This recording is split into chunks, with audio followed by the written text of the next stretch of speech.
Go for the pulls and the pools. Go for the oohs and the ahs. Go for the bubbles and the bubbly. Go for the story and the stories. Go for the win. Go to Ocean Casino Resort. Book your trip at theoceanac.com.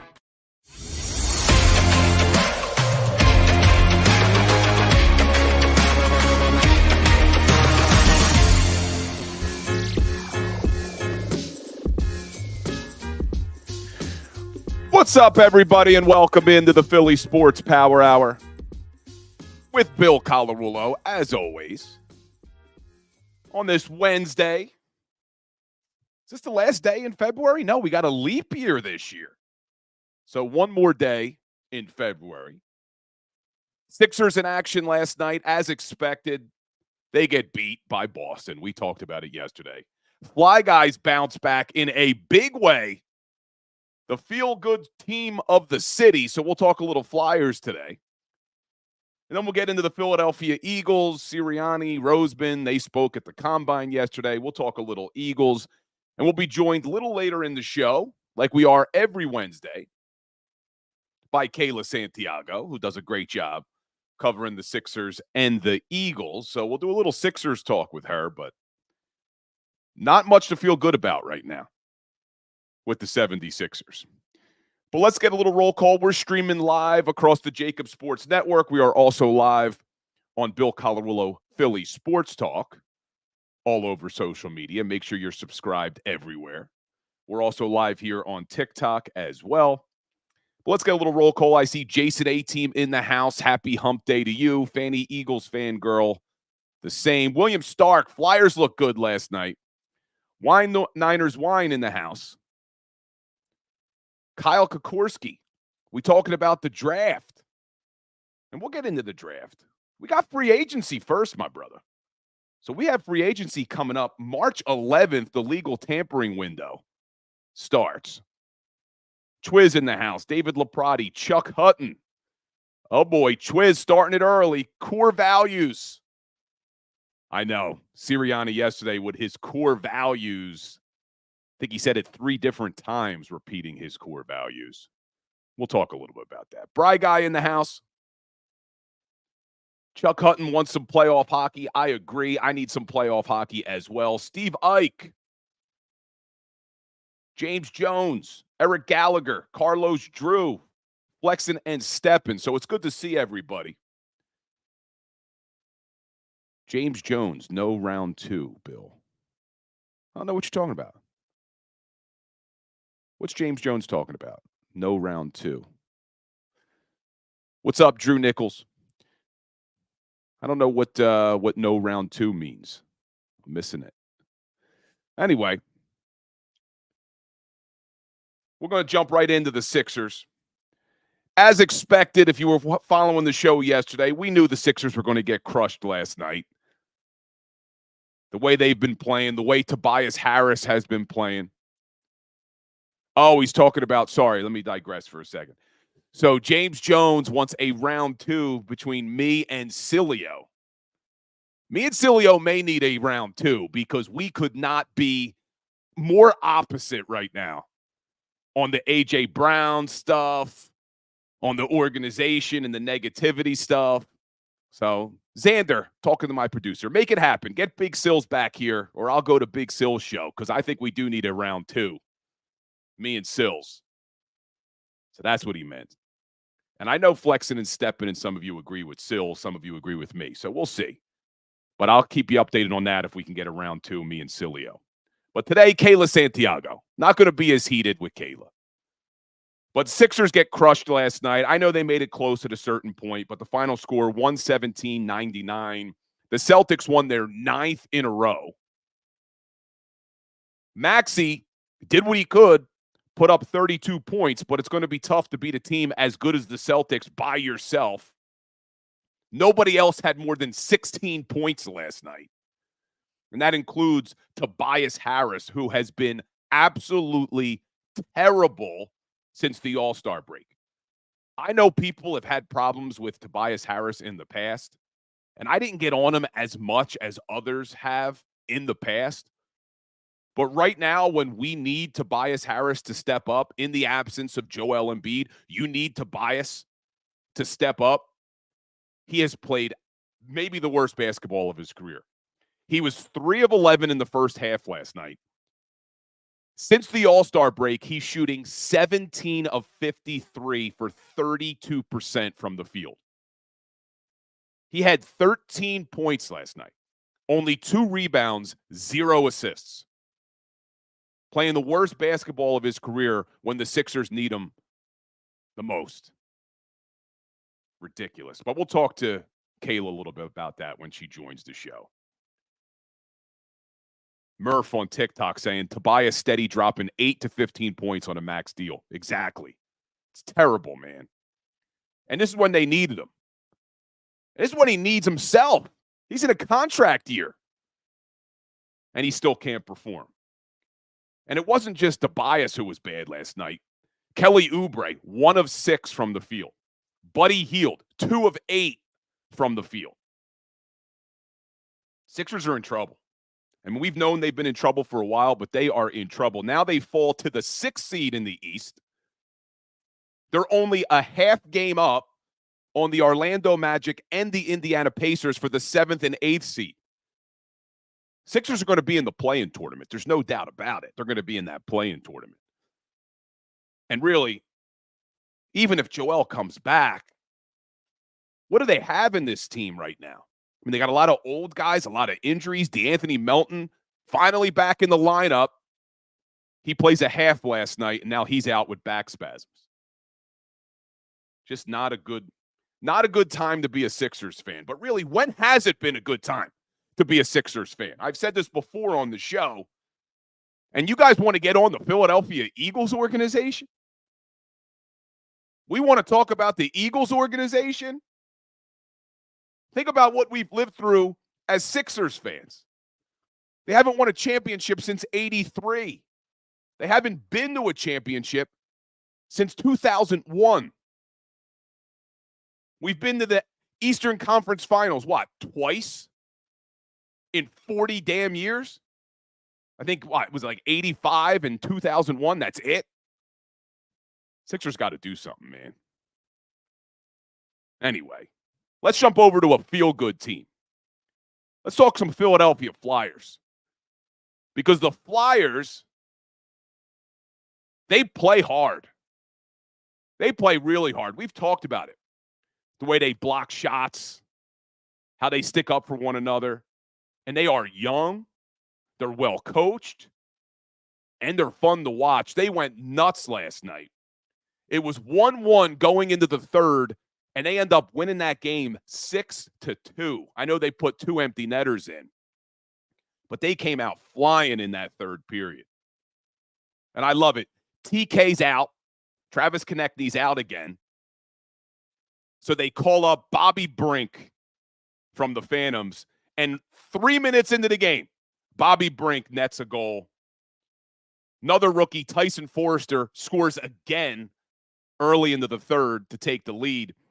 That's Forrester's 4th goal in 3 games. So this team is young. They're fun to watch. They play hard. And they needed that win last night. We talked about it yesterday on the show, how close the standings were in the Eastern Conference, especially in the Metropolitan Division. They needed that win. They had lost 4 out of 5 games, and they showed up in a big way last night. And Sam Ersson, another solid performance in net. There's nobody behind them, unfortunately. But Ersson played all right last night. But it's still a tight race. They needed that win because going in, I told you they were only 4 up on Washington. Well, now they're 6 up on Washington with the win. They were only 5 up on the Devils. Well, the Devils won last night, so that was a big win to keep pace being 5 up. And they were only 7 up on the Penguins, and the Penguins have 4 games in hand, and the Penguins won last night. So that was a big win, not only to get the mojo right, but for the standings in the Metropolitan. And if they don't win the Metro, well, now we got to look to be one of the one of the 2 wild card teams in the Eastern Conference. Well, they were 2 points behind the Tampa Bay Lightning for the wild card. So winning last night, they're now tied with the Lightning. So that was a big win across the board for the Philadelphia Flyers. And I love the way they're doing it. The young guns, man. The young guns. They actually dropped Sean Couturier to the 4th line last night.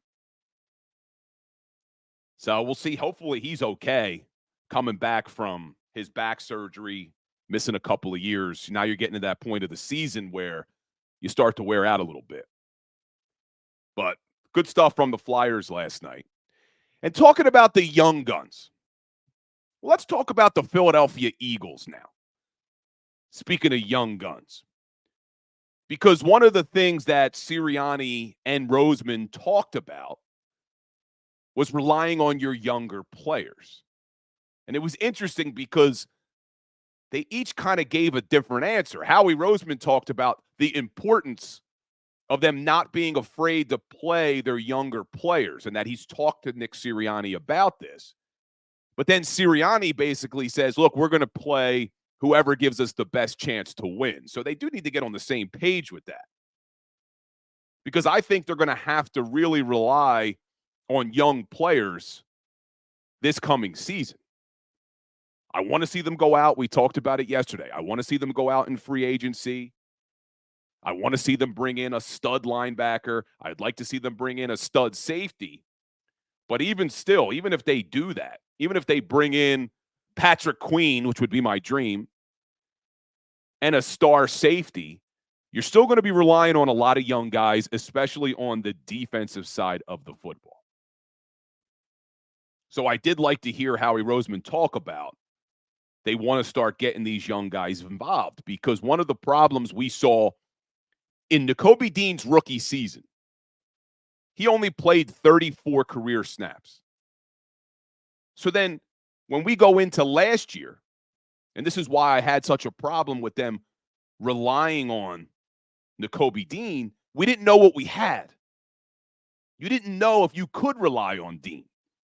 And now you have a similar situation with Nolan Smith. Now, he played more than Dean did his rookie year. Nolan Smith played 200 snaps. Dean only played 34 snaps. But you still don't know what you have in Nolan Smith. And I see on TikTok, Philly Cards asking about, what about Snead this offseason? And obviously he's referring to L'Jarius Sneed from the Kansas City Chiefs.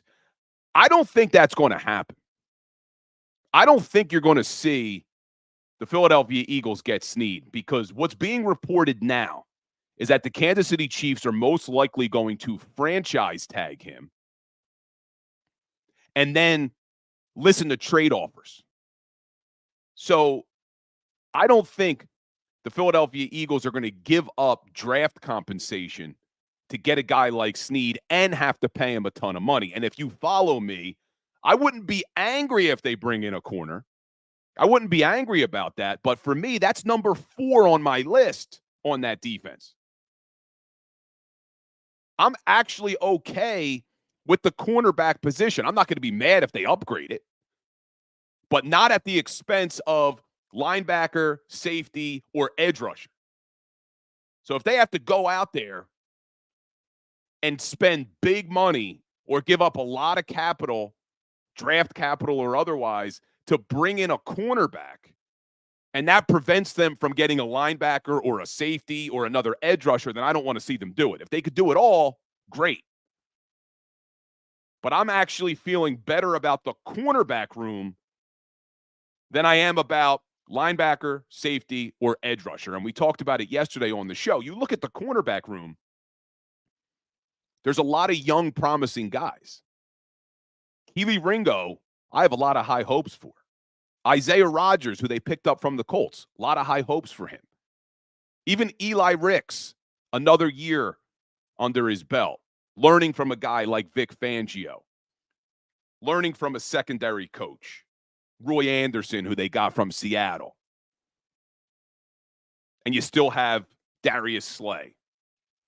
So I'm feeling pretty good about the cornerback room. It's the linebackers. You pretty much have nothing, major question marks. We don't know about Nakobe Dean still. And who else do you have there? So for me, that's priority number one. And Birdman 7070 on TikTok saying Patrick Queen. That's the guy I want. He's still young. I still think he's scratching the surface of his talent in this league. But the Eagles are going to have to rely on some young talent on defense. But for me, linebacker, let's bring in a safety. And I know Sidney Brown was promising, but we don't know what we have in him either. We don't know how healthy he's going to be next year. So it'll be interesting to see what they do on the defensive side of the ball. But for me, priorities, linebacker, safety, and edge rusher. Because Nolan Smith, do we know what we have in Nolan Smith? I don't think we do. I was high on him when they drafted him out of Georgia. I liked the pick. I think he can develop into a really good edge rusher in this league, but we just don't know. And you can't go into this season, even if they bring back Reddick, even if they bring back Sweat. I know both of those guys are in the final years of their deal. But even if they're able to extend both those guys and you bring them back, you need depth in addition to Nolan Smith. So we'll see what happens. But you look at these young guys, there's going to be a lot of guys that have to contribute next year on the Eagles who are entering into year 2 and year 3. You look at some of the rookies from last season. Jalen Carter. He played 600 snaps last year. I'm expecting big things from Carter in his sophomore campaign. Nolan Smith, we just talked about.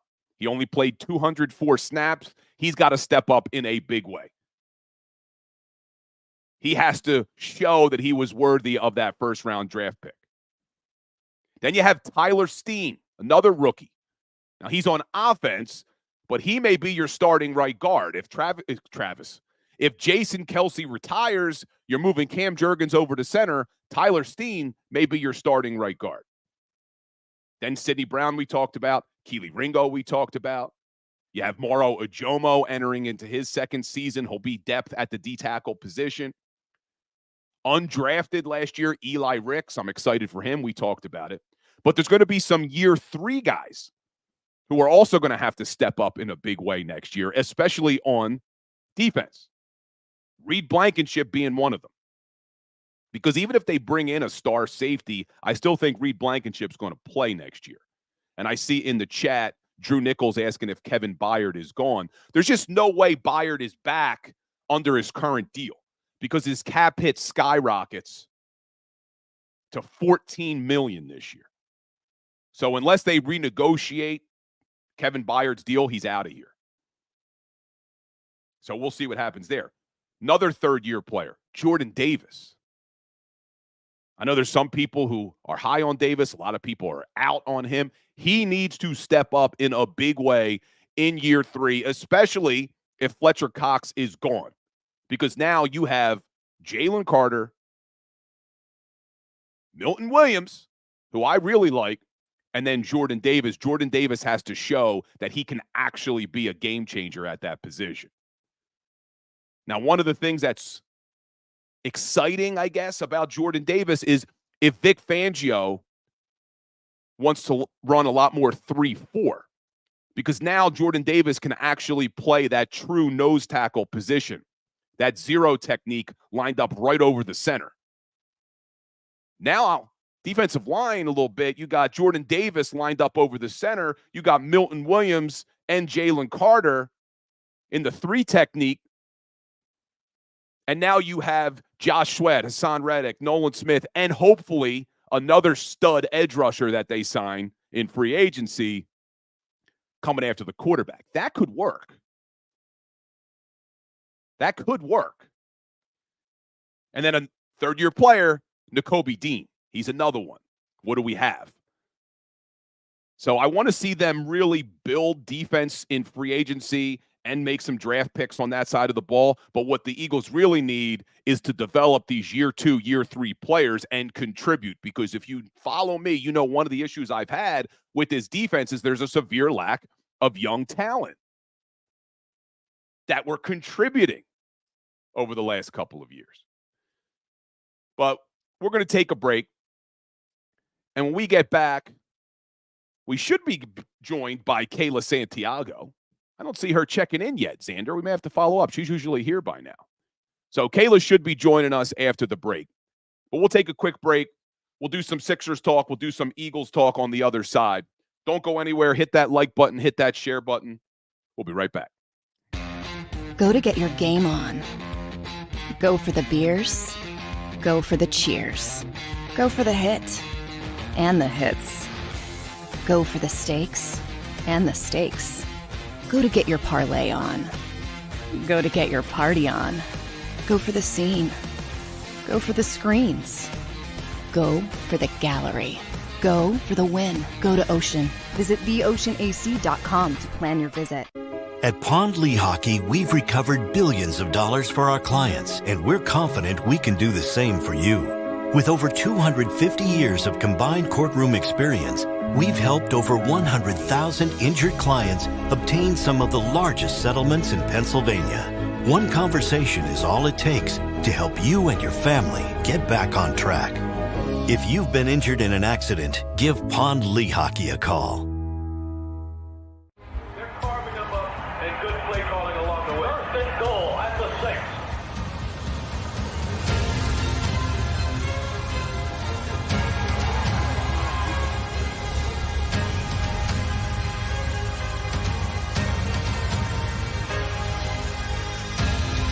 On the field of life, First Trust Bank is there for you. Champions on 3. 1, 2, 3. Because Philadelphia dreams deserve a Philadelphia bank.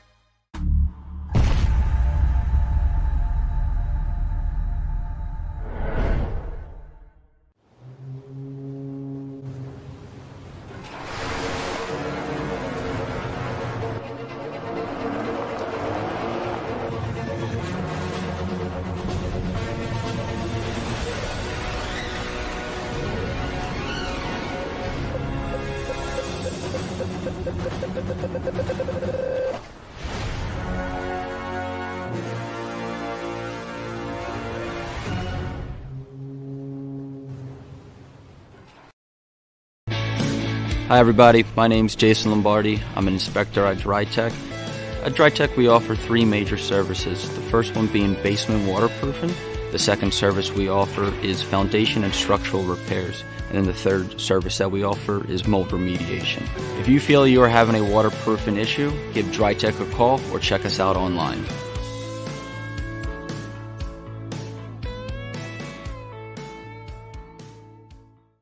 Do you stream on a Roku, Fire Stick, Google TV, or Apple TV? Now you can watch 6ABC 24/7 with the 6ABC Philadelphia streaming app. And the big story on Action News? Search 6ABC Philadelphia and start streaming today. EAGLES, Eagles.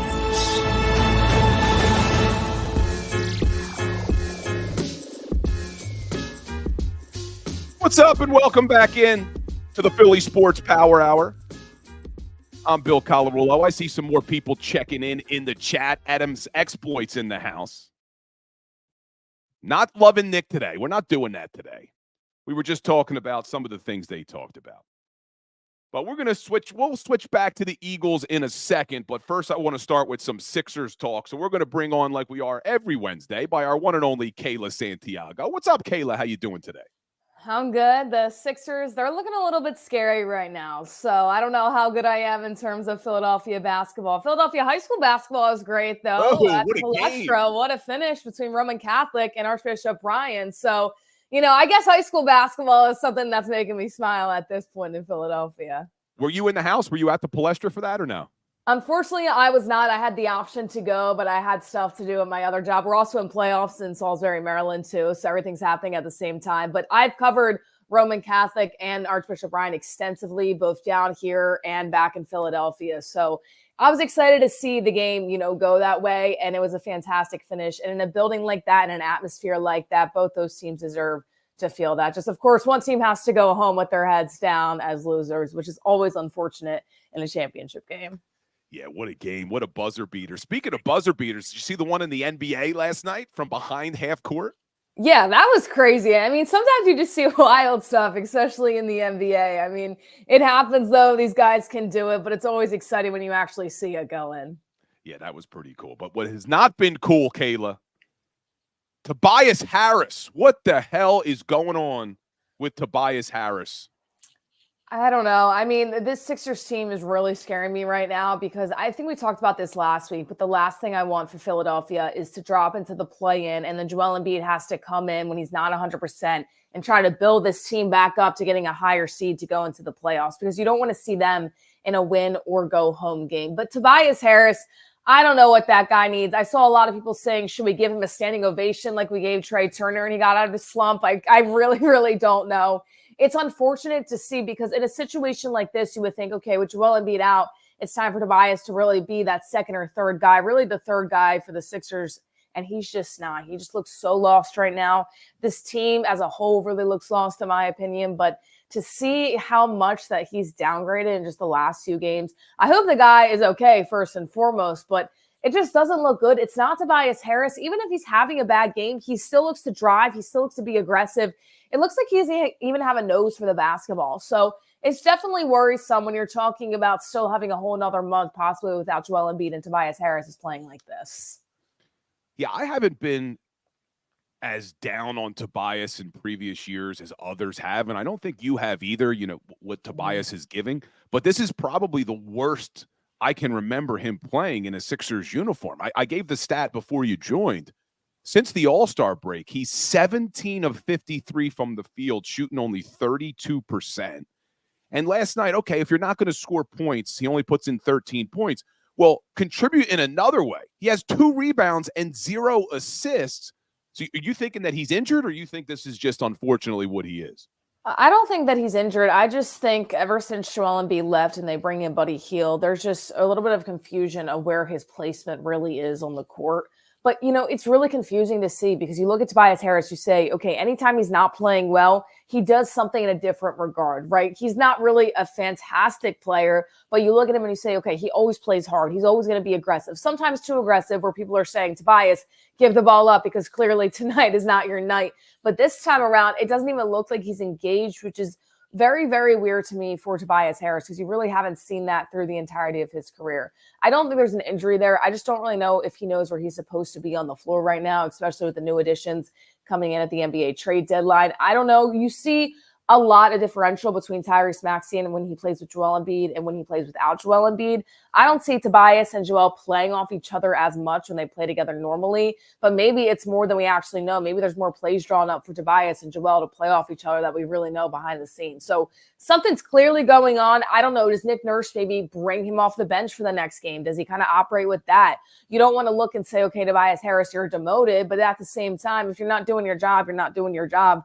Maybe Tobias just needs to be a little bit of a spark off the bench. And maybe if he can get that spark back, maybe he'll be back in the starting lineup. I think, though, without Joel Embiid, this team has just kind of lost their identity, in my opinion. Yeah, I had floated that idea yesterday of taking Tobias off the bench. I just think that may be just a better scenario. But if they put Harris off the bench, then I guess maybe Kelly Oubre stepping in as a starter. And he didn't have a great game either last night. 1 of 6 shooting. I mean, even Buddy Hield, who's supposed to be a shooter, 2 of 8. So everybody was just kind of off last night. And like you talked about Nick Nurse trying to find a good lineup. I mean, do you think – you mentioned the play-in tournament. Do you think this team, without Embiid, can win enough games to not drop to that 7th or 8th seed? They're only a half game up now on the Magic and the Pacers.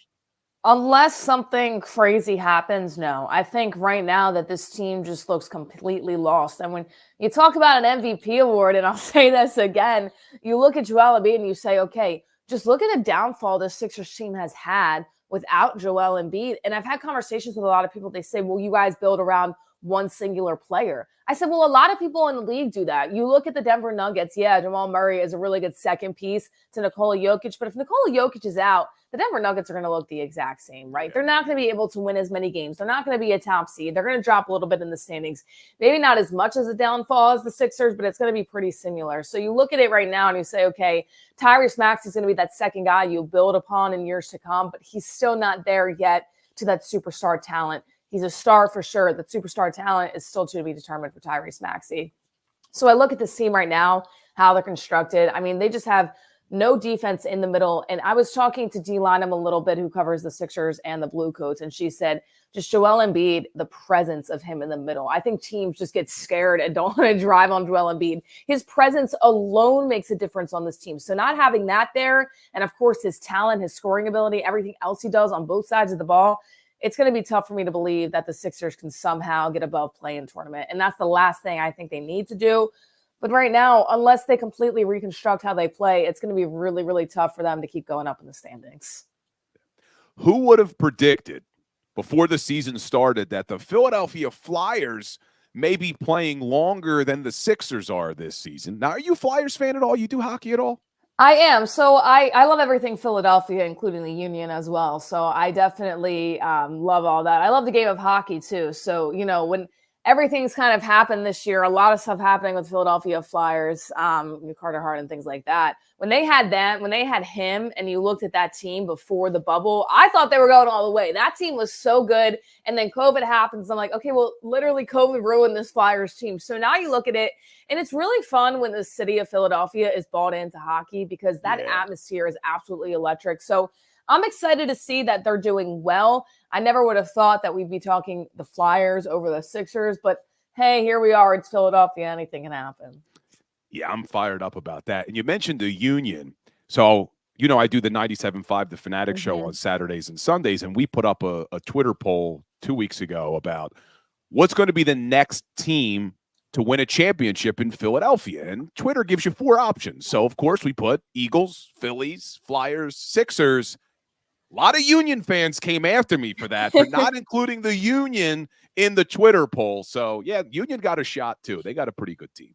Well, yeah, they were in the championship last year, and they were another Philly team that went to it and lost in the championship game. So it was a rough year. It was a rough year. It was an exciting year when you look back. You say, oh, wow, all your teams were so good. But you're saying in the moment, it was definitely a lot of heartbreak. But yeah, I mean, the Union are the real deal. I love watching them. And it's crazy to think, soccer is not as big in Philadelphia, even in the United States. But you go to those games, and they are a whole ton of fun. They've got a huge fan base for the Philadelphia Union. So, you look at that team and you say, okay, they could probably be next. And I think a lot of Philadelphia would rally behind them.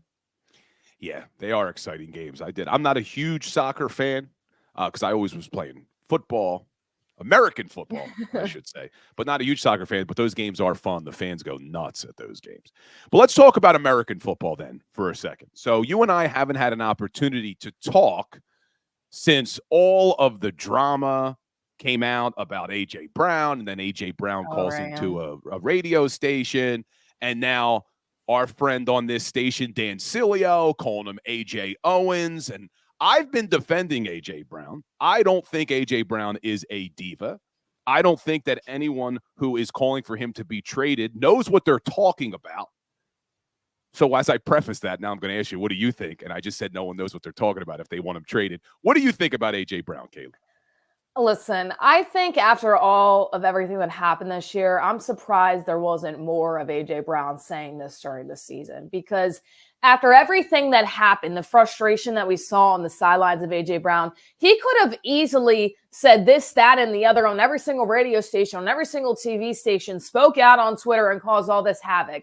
I'm glad that he waited until after the season to really say something, but clearly something was going on with A.J. Brown and how he fell and yada, yada, yada, things like that. So you look at this right now, and to me, it doesn't remind me of Terrell Owens, because if it was T.O., A.J. Brown would have said this during the season in the locker room. He waited till after the season to give that long-winded 13-minute interview about how the year went after the season was over, right? So to me, I get people can say, oh, he's a diva, he's this, he's that. I honestly don't really care. He's a baller. I want him with the Philadelphia Eagles. Clearly, him and Jalen Hurts, I think they have a good connection. Personality-wise, they might differ on some stuff. It seems like Jalen's a little bit more laid back, and AJ's kind of, if something goes right, he's really hyped. If something goes wrong, he's a little bit emotional about it. In a good way, trying to rally the troops type thing with AJ Brown. So if people are saying to trade AJ Brown because he made some comments on the radio or on Twitter, they're absolutely crazy. I mean, everybody got their feelings hurt about it. To me, I don't really care. I know that he's a baller. Sometimes, I think with this new age of social media, you can kind of go on, say anything you want when you want. When emotions are high, you might put something out there as well. So it happens. I don't really think A.J. Brown is that big of a problem, though.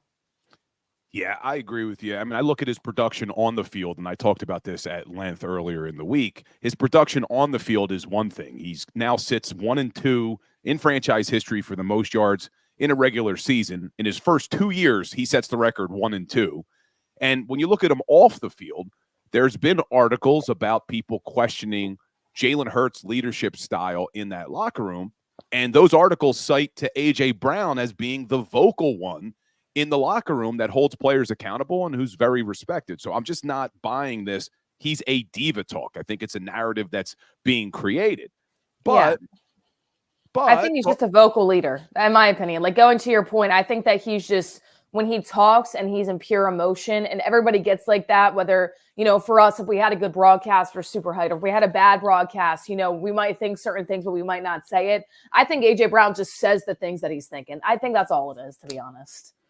Yeah, and what I was saying about Jalen Hurts, they want him to be a more vocal leader. And this isn't just coming from one person. It's not just coming from one tweet. We had Jeff McClain reported earlier in the year.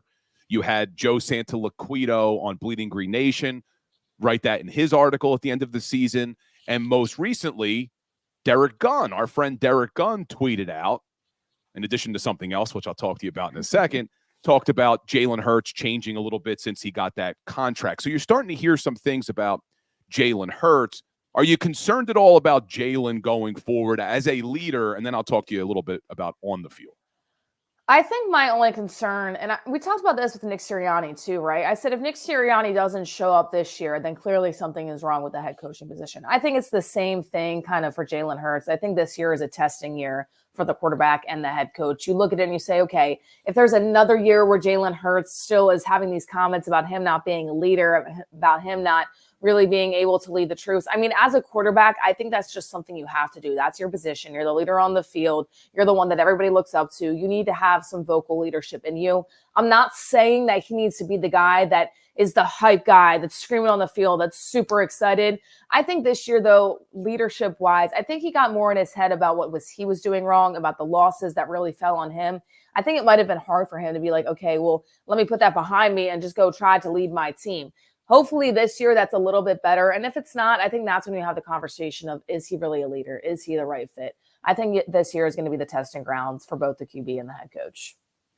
And now let's look on the field. Jalen Hurts, the way he played in 2023 versus the MVP caliber he was in 2022. Which version are you expecting to see this coming season? I think in between, if I'm going to be honest. I don't think he's going to be at that level of the MVP caliber quarterback when we look at the opening season this year for the Philadelphia Eagles. I think he could get there and play at a high level, but I don't think that it's going to be week 1, week 2. Wow, Jalen Hurts is completely back. I think a lot happened last year, and a lot's going to need to happen this offseason. You also have 2 new coordinators coming in, and you're going to see how the offensive coordinator really matches up with Nick Sirianni. So that's going to be a conversation, and those guys are going to have to get comfortable. Those guys are going to have to get ready together and everything like that to get ready for the season. So I think that will take some time to adjust as well. I don't think it's going to be a snap of the finger. Jalen Hurts is back, but I don't expect him to play as bad as he did last year, because I think a lot of people, including myself, believe that a lot of that had to do with Brian Johnson's play. Oh, right on, a great point about Brian Johnson. Hold on, I still got you. I still have you on TikTok, but I don't have you on YouTube. Do you have me now? Now she's back. Yeah. It All right, you looks were like our saying Wi-Fi building just went out. So yeah, you said a lot of that had to do with Brian Johnson. Then you froze on us. Yeah, I think a lot of that had to do with Brian Johnson. So you look at it now and I say, okay, well, Brian Johnson wanted Jalen Hurts to step back, nobody behind him, and throw the ball. And to me, that's not Jalen Hurts' game. I mean, you look at it right now, and I look at the Ravens the same way, right? Because I think Lamar Jackson and Jalen Hurts are very similar quarterbacks. I'm not saying they're the same. I'm not saying one's better than the other. I'm saying they're very similar. When you look at the AFC Championship game, Lamar Jackson barely ran the ball at all, and they wanted him to throw it so much because maybe they wanted to have a narrative out there. And you look at the game and you analyze it and you say, who cares? Lamar Jackson is so demanding when he's able to use his feet and his arm that he's so tough to stop, because how do you defend that? I think it's the same thing for Jalen Hurts. They did not utilize him in the correct way. I'm not saying have him run every single time. He can definitely throw the ball down the field, but I also think that there needs to be an adjustment this year. And I think that will happen. But I also think it's going to take some time. You got a whole new offensive coordinator. We'll see Nick Sirianni is going to try to overrule him like a lot of people think he might have did last year with Brian Johnson. So I think it's going to take a few weeks before we really see if Jalen is back to that. I don't think he's MVP caliber this year. I think he's in the middle of what he was a season ago and what he was 2 years ago. You mentioned Sirianni. So another part of Derek Gunn's tweet that we just referenced was that when Big Dom was suspended, there was no one there to control Nick Sirianni's emotions, and he got into a few arguments with players and coaches on the sideline. Now, I spoke to D. Gunn, and D. Gunn kind of said, well, that wasn't as big of a deal as some people are making it out to be. There's a lot of coaches who have someone who stands next to them, their get-back guy, and he downplayed it a little bit. But what's your take on that? What's your position on Sirianni needing Big Dom to kind of control his emotions on the sidelines? That's kind of crazy to me because not only are you a head coach in the football league, but you're also an adult. I mean, this is a job. You look at any other job, and if you need somebody to control your emotions at any type of job, maybe it's not the right position for you, right? So you look at this and you say, okay, well, how true are these claims? Is something kind of being overstated or understated?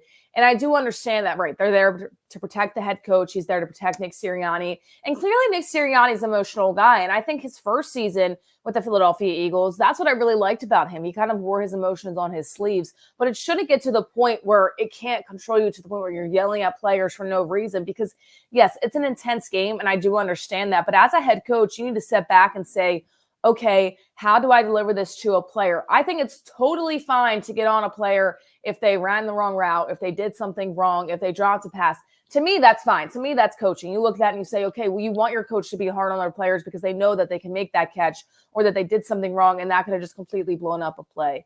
But to me, to constantly go after players for this, that, and the other, that's also what practices are for. I think it's good to coach it. I don't think it's good to get over emotional and scream it and get into arguments with players because at the end of the day, to me, that just takes away from the entire game that you're looking to play on the field. And did you have a chance to listen to Sirianni or Roseman's press conference yesterday at the Combine? Did you listen to them at all? I did a little bit. I wasn't able to get too in depth, but I was putting it on while I was working as well and getting ready for our games. Yeah, because one of the things that Sirianni said, which I found interesting, is you were just talking about, is he going to try to overrule Kellen Moore's offense like he did last year? And I know a lot of people thought that this was going to be all Kellen Moore's offense, that Kellen Moore was taking over and Sirianni was going to be more of a CEO coach. Well, if you listen to Sirianni yesterday, he talked about how this is really going to be a blending of offenses. I didn't get the impression that Sirianni is going to take a complete hands-off approach to the offense. And to be honest with you, and I know some people in the chat are going to say this is me defending Sirianni again, I don't necessarily mind them trying to blend the offenses because Sirianni's not wrong. There were things and elements to the offense that worked well, especially in 2022. But what's your take? Are you nervous that Sirianni's still going to be involved in trying to blend the offense with Kellen Moore? I think Kellen Moore has more experience than Brian Johnson, and I like what he's able to do a little bit more. So to me, for Nick Sirianni to completely not let him do his job does worry me a little bit. And I think we're going to be able to tell right off the bat whose offense is whose. You know, you look in the past with the Philadelphia Eagles, you look at that Super Bowl team, you look at Doug Peterson and Frank Reich. You know, a lot of people said, well, Dougie P was calling the plays, right? And a lot of people say, well, no, that's not actually it. Whatever they did, whatever they meshed together, it clearly worked on the offensive side. You look at Doug Peterson, you look at Frank Reich, you say, okay, those are two really offensive-minded coaches. On the other side now, you look at Kellen Moore and Nick Sirianni. Nick Sirianni is definitely more of an offensive-minded coach than a defensive-minded coach. So I don't mind them working together, maybe trading off some things, you know, kind of talking about what they want to do. Maybe Nick Sirianni does call the plays. Maybe Kellen Moore calls the plays. We don't really know. But if it gets to a point where Kellen Moore is just completely shut down, I think you're going to be able to see that in how they play. And that's when I think you have conversations about Nick Sirianni saying, okay, is he really the guy for this organization? Because if you have somebody like Kellen Moore coming in with experience, I get that he's new. He's going to need to work with these guys just a little bit. But at the same time, you look at it and you say, okay, let him be a coach for the positions that he's coaching. Nick Sirianni, at the end of the day, he might have the last call, but you need to have trust in your guys to be able to coach the game when it comes down to the wire, when it's in any type of big game, when it's just a normal game in the NFL. You need to have trust in your coaches, and you need to figure out if meshing it together is the best, which clearly that's what they think. I just hope he does that without overstepping every single time. And Nick Sirianni being like, this is my team and I'm doing this. Because if that's the case, we owe an apology to Brian Johnson. Because if that's what happens this year, that's definitely what happened a season ago.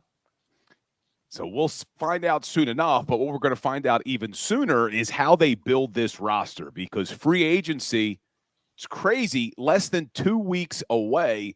Actually, this time in 2 weeks, it will become official. Wednesday, March 13th is when the deals become official, but March 11th is when we start to hear the reports of who's signing where. You're Howie Roseman. What are you prioritizing when free agency hits in a couple weeks? This is such a loaded question because there's so many positions that the Eagles need. And we touched on this every week too. Just what do they need? What do they want to get in the draft? What do they want to get in free agency? I think when you look at free agency, I think that you look at your secondary right now. I think there's just a lot of pieces that need to be fixed. And you look at, a lot of young guys that came in and who they're going to get back. You look at somebody like Sidney Brown, who, by the way, went down with a torn ACL in the last game of the season. So who knows when he's going to be able to come back, be effective. And he's only in his second year. I did like how he played and actually put some effort out there, but I think you're going to need other guys. Also, I heard you talking earlier before I came on, a third wide receiver, I completely agree with you on. Injuries can happen. Stuff can happen. You look at this year with Dallas Goedert being out a good amount of time this season. So I think a reliable third wide receiver is going to be somebody that you definitely want on your team because you look at defense, you look at offense, there's definitely holes to fill in the offensive side of the ball. And if they're going to want to pass, they're going to need to have another guy out there that can actually catch the ball and run the correct routes. And I also just think, I'm going to say it again, I don't know if it's going to be a free agency thing. They might go to the draft for this, which they never do either. Just that linebacker position. I mean, you have so many holes to fill right now on the defensive side of the ball. I would prioritize defense, but it also depends. Are you going to look at the draft for that? Do you want to bring in even younger of a defense? I don't think so. So I think free agency on the defensive side of the ball might be their best bet, whether it's in that secondary or in that linebacker position. Yeah, I agree with you with regard to free agency versus the draft. I think as much as I'm okay if they draft a linebacker or a corner or a safety or another edge rusher, I think they need to address linebacker, safety, and edge rusher. For me, that's my three priorities.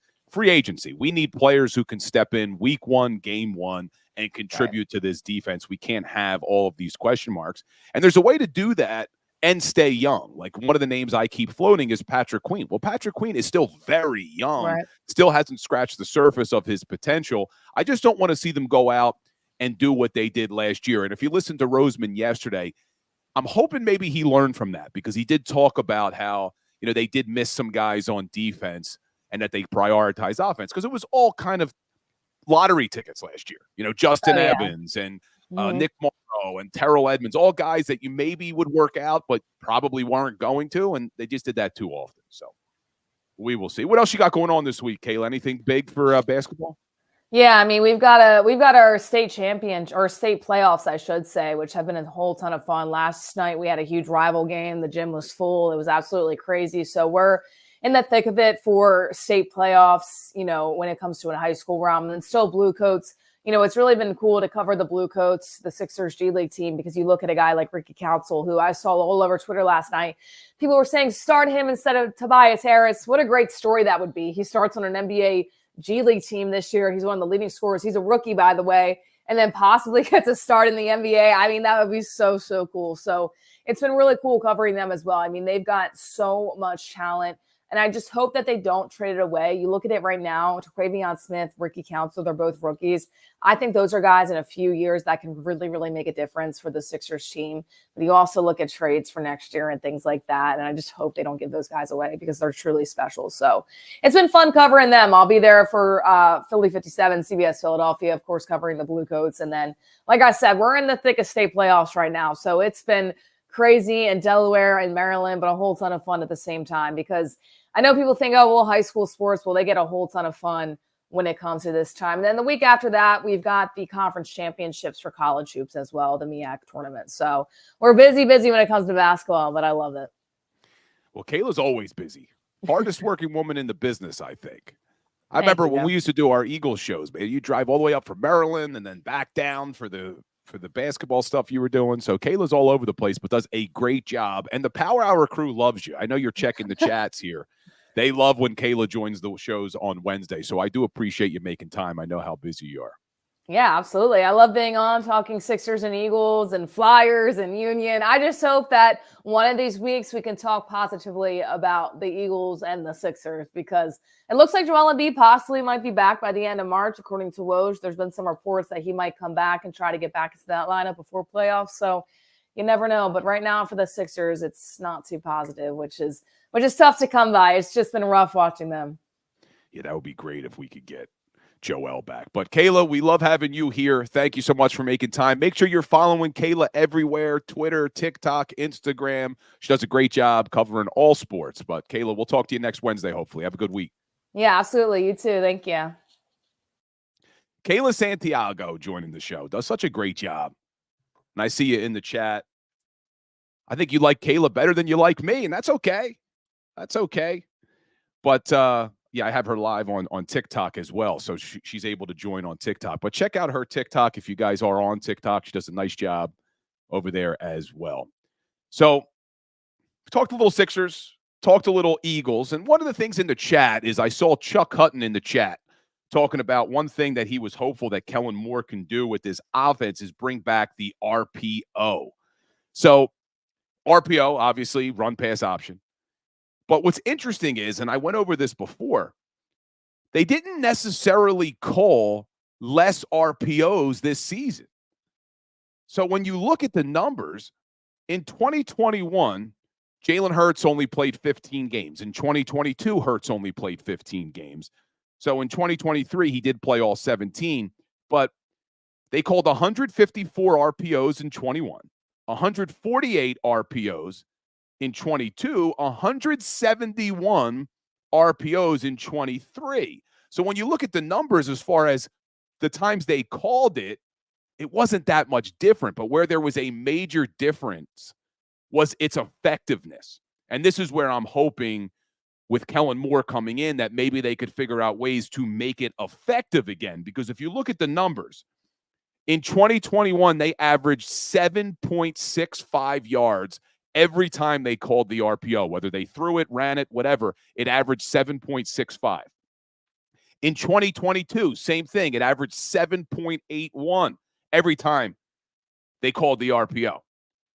And then in 2023, that number dropped all the way down to 4.8 yards a play. They were getting 3 yards less in 23 every time they called it. Now, that's probably for multiple reasons. One, defenses adjust. Defenses figure out how to stop a play, and that happened.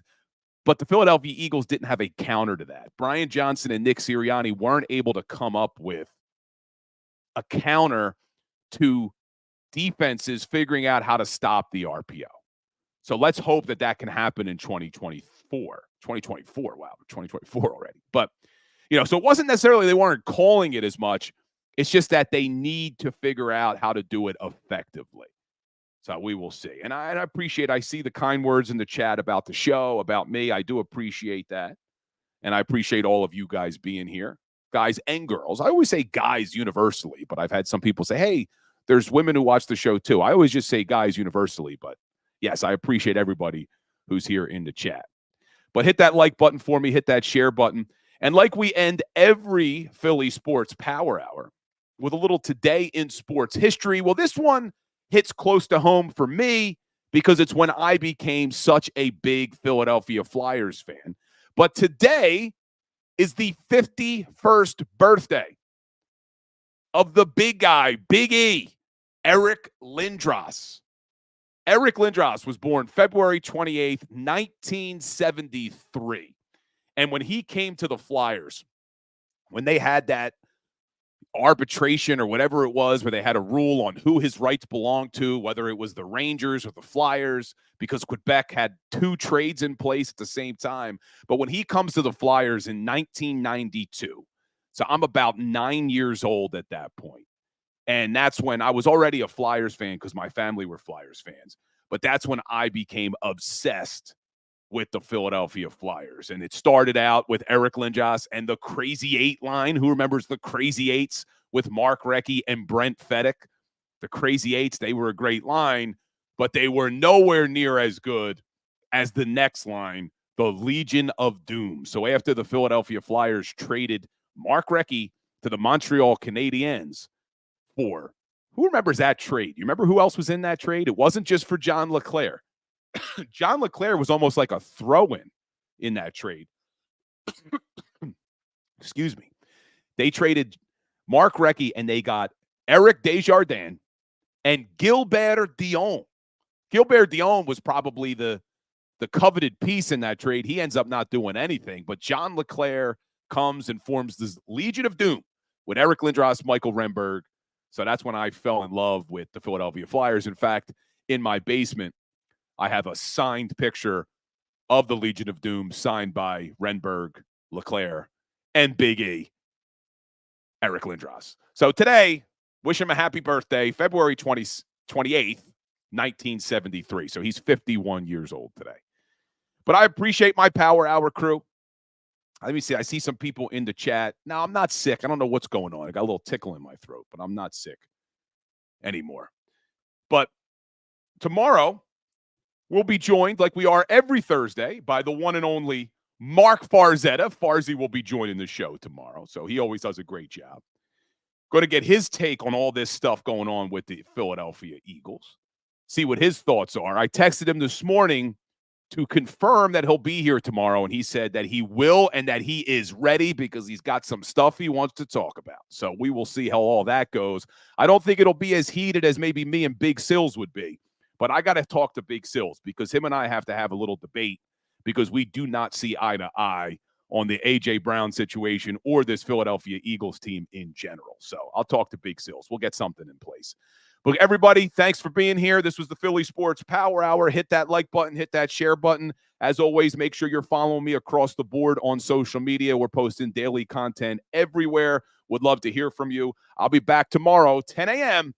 And as always, go Birds.